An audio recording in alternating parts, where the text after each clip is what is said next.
주말 내내 침대에 누워서 스마트폰으로 숏폼 비디오를 넘겨보고 자극적인 음식을 시켜 먹고 게임이나 웹툰을 원 없이 봤는데 이상하게 월요일 아침이 되면 가슴이 답답하고 알 수 없는 불안감과 극심한 무기력함이 밀려오는 경험 말입니다. 아, 내 의지력이 이렇게나 약해서 어떡하지? 나는 왜 남들처럼 알차게 하루를 보내지 못할까? 아마 많은 분들이 스스로를 자책하셨을 겁니다. 하지만 여러분, 오늘 이 영상에서 분명하게 말씀드리겠습니다. 이건 절대로 여러분의 의지력이나 인성의 문제가 아닙니다. 여러분의 뇌 속에 있는 도파민 저울이 완전히 고장났기 때문입니다. 최근 몇 년 사이 도파민이라는 단어가 일상어가 되었습니다. 도파민 터진다. 도파민이 부족해 같은 말을 입에 달고 살죠.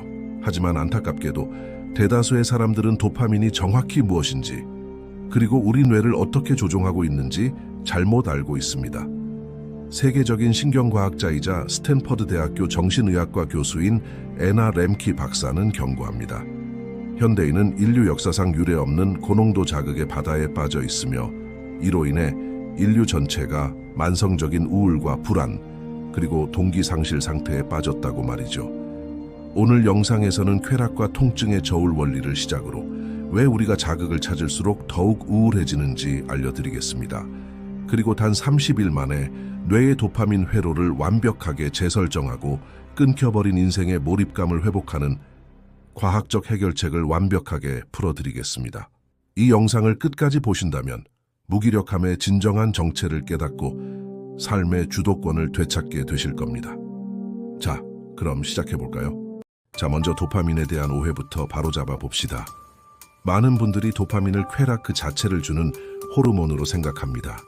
하지만 뇌과학에서 도파민의 진정한 정체는 욕구와 동기부여입니다.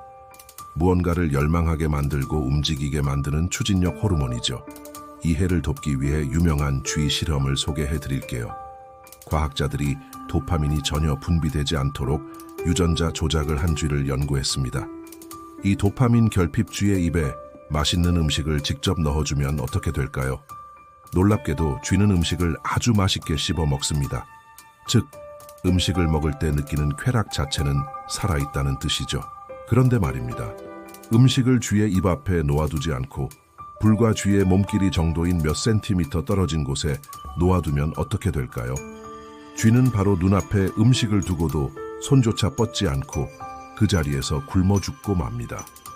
이 실험이 우리에게 주는 시사점은 명확합니다. 도파민이 없다면 우리는 생존을 위해 필요한 최소한의 행동조차 할 수 있는 동기를 잃어버리게 된다는 사실입니다. 그렇다면 도파민이 많이 분비될수록 좋은 거 아닌가요? 여기서 지난 75년간의 뇌과학 연구가 밝혀낸 위대한 사실이 등장합니다. 그런데 여기서 정말 중요한 질문이 하나 생깁니다. 그렇다면 도파민이 많이 분비될수록 좋은 거 아닌가요? 바로 이 지점에서 현대 뇌과학의 가장 위대한 발견 중 하나가 등장합니다. 지난 75년간의 뇌과학 연구가 밝혀낸 사실은 바로 뇌에서 쾌락을 처리하는 영역과 통증을 처리하는 영역이 완전히 동일하다는 것입니다. 우리 뇌의 깊은 곳 보상회로에는 양팔 저울이 하나 놓여 있다고 생각해 보세요. 한쪽은 쾌락, 반대쪽은 통증입니다. 뇌는 생존을 위해 이 저울이 항상 평평한 수평 상태, 즉 항상성을 유지하도록 끊임없이 작동합니다. 쇼핑을 하거나 자극적인 영상을 볼 때 도파민이 폭발하며 저울이 쾌락 쪽으로 기울어집니다. 쾌락을 느끼는 순간이죠. 여러분, 맛있는 아이스크림을 먹거나 쇼핑을 하거나 자극적인 영상 매체를 볼 때 도파민이 폭발하면서 저울이 쾌락 쪽으로 기울어집니다. 쾌락을 느끼는 순간이죠. 그런데 뇌는 저울이 한쪽으로 기울어져 있는 꼴을 참아 보지 못합니다. 뇌는 즉시 수평을 맞추기 위해 반대쪽, 즉 통증 쪽에 무게추를 올려놓습니다. 신경과학자들은 이 과정을 신경 적응이라고 부릅니다. 이 수평을 맞추려는 작업 때문에 쾌락의 자극이 사라지고 나면 우리는 즉시 통증 쪽으로 살짝 기울어진 저울을 경험하게 됩니다. 이것이 바로 영상을 다 보고 났을 때 느껴지는 씁쓸함, 맛있는 음식을 다 먹고 난 뒤의 허무함, 그리고 한 번만 더 보고 싶다라는 강력한 갈망의 진정한 원인입니다. 그렇다면 어쩌다가 우리는 이 저울의 메커니즘 때문에 만성적인 우울과 불안에 빠지게 된 걸까요? 원인부터 향후 전망까지 논리적인 과정으로 하나씩 짚어보겠습니다. 즉, 인류의 뇌는 엄청난 육체적 노력과 고통을 먼저 지불해야만 소량의 도파민 보상을 얻는 구조로 진화했습니다. 하지만 지금 우리가 사는 세상은 어떤가요? 손가락 하나만 쓱쓱 넘기면 1초 만에 강렬한 자극적인 영상이 쏟아집니다. 클릭 몇 번이면 고칼로리 배달 음식이 문 앞에 도착하고 게임, 쇼핑, 포르노 등 초고농도의 합성 도파민 자극들이 24시간 내내 우리를 유혹합니다. 뇌의 관점에서 보면 노력 없이 쏟아지는 이 엄청난 쾌락 폭탄은 엄청난 생리학적 혼란을 야기합니다. 자, 강렬한 쾌락 자극이 뇌로 들어오면 저울은 쾌락 쪽으로 쿵 하고 내려앉습니다. 그러면 뇌는 저울을 수평으로 돌려놓기 위해 통증 쪽에 수많은 무게추를 올립니다. 이해하기 쉽게 비유하자면 통증 쪽에 작은 악마 그렘린들이 떼지어 뛰어올라 저울을 짓눌러 버리는 것입니다. 문제는 이 악마들이 저울이 평평해졌다고 해서 바로 내려가지 않는다는 사실입니다. 악마들은 쾌락이 끝난 후에도 통증 쪽에 그대로 남아 저울을 통증 방향으로 더욱 세게 기울여 버립니다. 이것이 바로 우리가 겪는 숙취, cram down 혹은 자극 후 찾아오는 극심한 무기력입니다. 이때 많은 사람들이 치명적인 실수를 저지릅니다. 통증 쪽으로 기울어져 마음이 불안하고 쓸쓸해지니까 그 통증을 덮기 위해 더 강한 자극, 스마트폰, 술, 게임, 자극적 음식을 쏟아붓는 것이죠. 자극이 반복되면 뇌는 스스로를 보호하기 위해 도파민 수용체, 도파민의 리셉터리에 문을 닫아버립니다. 도파민이 결합할 수 있는 선착장 자체를 치워버리는 것입니다. 이것이 바로 과학자들이 말하는 내성 톨레란스의 원리입니다. 지속적인 고농도 자극이 수주일, 수개월 동안 반복되면 어떻게 될까요? 통증 쪽에 악마들이 아예 캠프를 치고 살게 됩니다. 그 결과 평소 내 기분의 기본값인 기분 기준점, 히더닉 셋 포인트 자체가 통증 쪽으로 완전히 내려앉아 버립니다. 이 상태가 되면 이제는 즐거움을 느끼기 위해서 자극을 찾는 것이 아닙니다. 오직 통증과 불안을 완화하여 정상적인 기분을 느끼기 위해 자극 물질을 찾게 됩니다. 자, 그게 없으면 일상적인 삶 자체가 불안, 불면, 초조, 만성 우울 상태가 되는 것이죠. 이것이 바로 생리학적으로 정의되는 중독, 어딕션입니다. 그렇다면 고장난 도파민 저울을 다시 평평하게 되돌리는 방법은 무엇일까요? 애나 렘키 박사가 제시하는 유일하고 강력한 해법은 바로 30일간의 도파민 단식, 3C-Day 도파민 Fast입니다. 왜 하필 30일일까요? 뇌 PET 스캔 데이터를 확인해보면 중독 물질을 끊은 지 2주가 지난 시점에도 뇌의 도파민 보상 회로는 여전히 붉은색 정상 분비를 되찾지 못하고 만성 결핍 상태에 머물러 있습니다. 단식 첫 14일 동안은 통증 쪽 악마들이 격렬히 저항하기 때문에 불안과 불면, 안절부절 못함이라는 금단 증상이 피크를 칩니다. 하지만 이 극심한 금단 기간 약 2주를 버티고 30일에 다다르면 통증 쪽에 머물던 악마들이 마침내 저울에서 내려오기 시작합니다. 도파민 수용체들이 다시 재생되고 저울이 드디어 평평한 항상성을 회복하는 것이죠. 스탠퍼드대 정신과 교수이자 세계적인 중독 전문가인 애나 렘키 박사조차 이 도파민 저울의 덫을 피하지 못했습니다. 박사는 40대 초반 아이들이 자라면서 느껴지는 허전함을 달래기 위해 소설을 읽기 시작했습니다. 처음에는 평범한 소설이었지만 점차 자극적인 로맨스 소설로 빠져들었죠. 전자책 기기 킨들을 접하면서 상태는 더욱 악화되었습니다. 밤을 새워 소설을 읽느라 새벽 3, 4시에 잠들기 일쑤였고 다음 날 환자를 진료할 수 없을 정도로 정신이 피폐해졌습니다.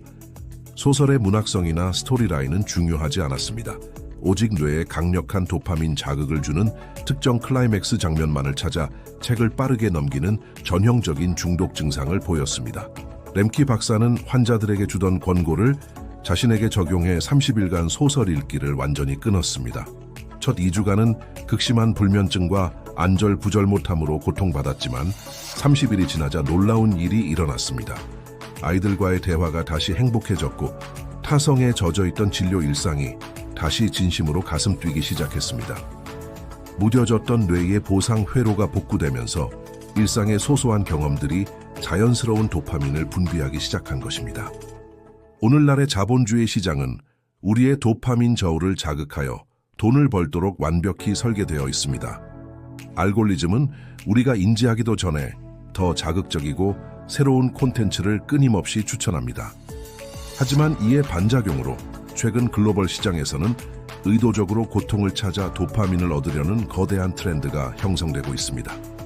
아이스바스, 아이스바스 시장이 급성장하고 울트라 마라톤 참가가 폭증하며 장애물 경주 터프 마더 참가자가 수년 사이 2배 이상 늘어난 것이 대표적입니다.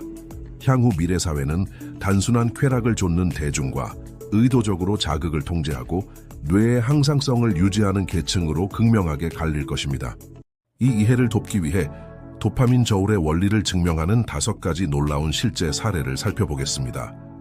사례 1. 쥐의 코카인 재발 실험, 뇌에 각인된 도파민 기억. 실험실의 쥐들에게 7일 동안 매일 같은 양의 코카인을 투여했습니다. 쥐들은 날이 갈수록 미친 듯이 케이지를 달리는 광란 상태를 보였습니다. 7일 후 코카인 투여를 완전히 중단했습니다.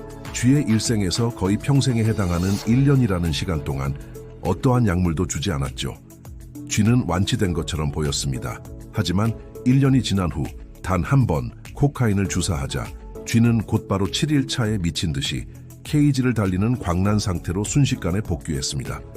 뇌 보상 회로에 각인된 도파민의 억제 기억은 수년이 지나도 회발되지 않으며 한 번의 자극으로도 순식간에 과거의 중독 깊이로 되돌아갈 수 있음을 증명합니다. 사례 2. 청소년 AI 챗봇 중독과 고립 사례. 미국 뉴욕타임스에 보도된 비극적인 사례입니다. 14세 소년이 AI 대화형 챗봇과 매일 수시간씩 대화하며 정서적 교감을 나누기 시작했습니다. 인간관계에서 오는 복잡함과 스트레스 없이 오직 자신에게 맞춰주는 AI의 오락적 도파민 자극에 빠져든 것이죠. 소년은 현실의 가족과 친구들로부터 완전히 고립되었고 결국 현실 적응력을 잃어 극단적인 선택을 하고 말았습니다. 디지털 기기가 제공하는 손쉬운 도파민 자극이 인간의 생존에 필수적인 진짜 사회적 연결을 어떻게 파괴하는지 보여주는 경고입니다. 사례 3. 사회적으로 승인된 중독, 일중독 워커홀리즘. 우리는 흔히 중독이라고 하면 마약이나 알코올을 떠올립니다. 하지만 사회적으로 열광받는 중독이 있습니다. 바로 일중독입니다. 주 80시간 이상 일하며 수면을 줄이는 사람에게 사회는 트로피를 주고 박수를 보냅니다. 하지만 승진, 보너스, 타인의 인정이라는 강렬한 도파민 보상에 중독된 일중독자 역시 일하지 않는 순간 극심한 불안과 우울이라는 통증 쪽 저울 불균형을 겪게 됩니다. 일중독 역시 뇌 생리학적으로는 도파민 저울을 파괴하는 중독의 한 형태입니다. 사례 3. 설탕, 슈거, 빙인과 2주간의 금단고리. 많은 사람들이 단 음식을 끊기 힘들어하는 이유 역시 도파민 때문입니다. 설탕을 섭취하면 뇌의 누클루스 아쿰벤스 영역에서 마약과 동일한 보상 회로가 작동하며 도파민이 폭발합니다. 단 음식을 끊으려고 시도할 때 찾아오는 강력한 뇌의 갈망은 약 2주 동안 지속됩니다. 이 2주의 고비를 넘기지 못하고 딱 한 입만 먹어야지 하고 오로 과자나 사탕을 입에 대는 순간 뇌는 즉시 수주일 전의 중독 상태로 원상복귀하게 됩니다. 사례 5.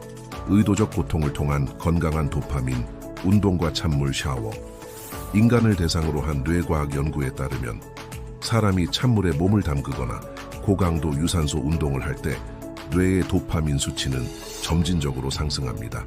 더 놀라운 것은 운동이나 찬물 샤워가 끝난 후에도 도파민 수치가 저하되거나 결핍 상태로 떨어지지 않고 수시간 동안 높은 상태로 유지된다는 점입니다. 통증을 먼저 지불하는 의도적 고통은 뇌의 저울을 파괴하지 않고 가장 안전하고 건강하게 도파민을 분비시키는 강력한 도구입니다. 오늘 다룬 복잡한 신경과학적 원리를 딱 5가지 핵심 포인트로 정리해 드리겠습니다. 첫째, 도파민의 진짜 정체는 동기부여입니다. 도파민은 쾌락 그 자체보다 무언가를 얻고자 열망하고 행동하게 만드는 뇌의 추진력입니다. 둘째, 쾌락과 통증은 같은 저울 위에 있습니다.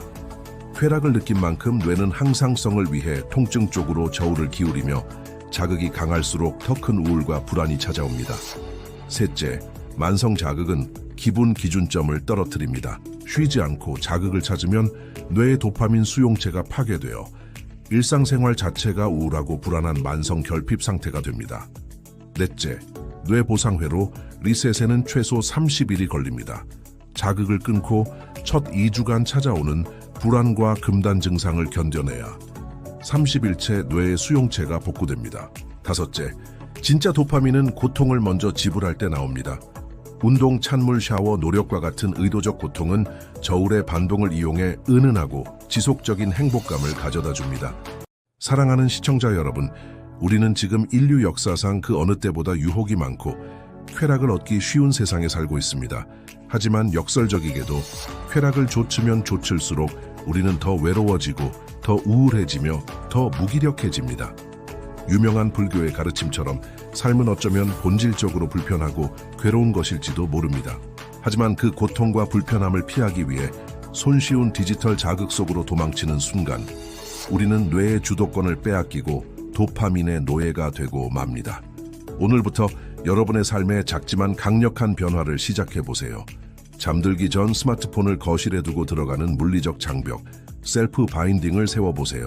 하루 10분씩 찬물로 샤워를 하거나 땀이 날 때까지 달려보세요.